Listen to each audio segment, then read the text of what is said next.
سیرت امام جعفر صادق رحمۃ اللہ علیہ۔ امام جعفر صادق رحمۃ اللہ علیہ تابعی بزرگ ہیں۔ امام جعفر صادق رحمۃ اللہ علیہ امام حسین رضی اللہ تعالیٰ عنہ کے پڑ پوتے ہیں۔ آپ رحمۃ اللہ علیہ کے والد محترم کا نام امام محمد باقر ہے۔ امام جعفر صادق رحمۃ اللہ علیہ کی والدہ محترمہ کا نام بی بی ام فروہ ہے۔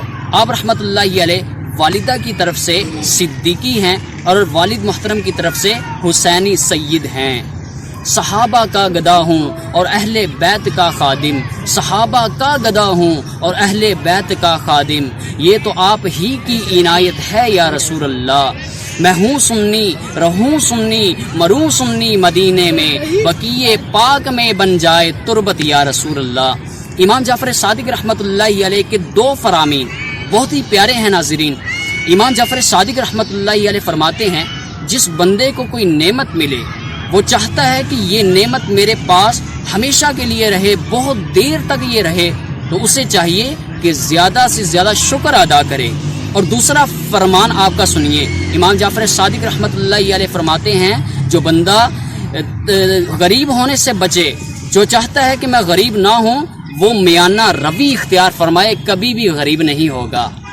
امام جعفر صادق رحمۃ اللہ علیہ ایک مرتبہ خلیفہ منصور رحمۃ اللہ علیہ کے دربار میں تشریف فرما تھے۔ خلیفہ منصور کے منہ پر مکھیاں آ کر بیٹھ رہی تھیں اور اس کو تنگ کر رہی تھیں۔ خلیفہ منصور نے آپ سے یہ پوچھا کہ مکھیاں یہ کیوں پیدا کی گئیں؟ آپ رحمۃ اللہ علیہ نے اس کا بڑا خوبصورت جواب دیا ناظرین۔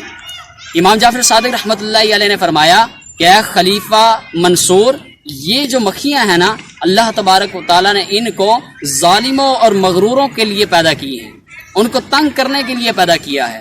آپ رحمۃ اللہ علیہ 148 ہجری 15 رجب المرجب کو مدینہ پاک میں جنت البقیع میں مدفن ہوئے۔ آپ رحمۃ اللہ علیہ کے اصال ثواب کے لیے کنڈوں کی نیاز کی جاتی ہے۔ آپ رحمۃ اللہ علیہ کہ فیوز و برکات اللہ تبارک و تعالی ہمیں بھی عطا فرمائے، آپ کو بھی عطا فرمائے، ہمیں نمازوں کی پابندی کرنے کی توفیق عطا فرمائے، آمین۔ جاہ نبی الامین صلی اللہ تعالی علیہ وسلم۔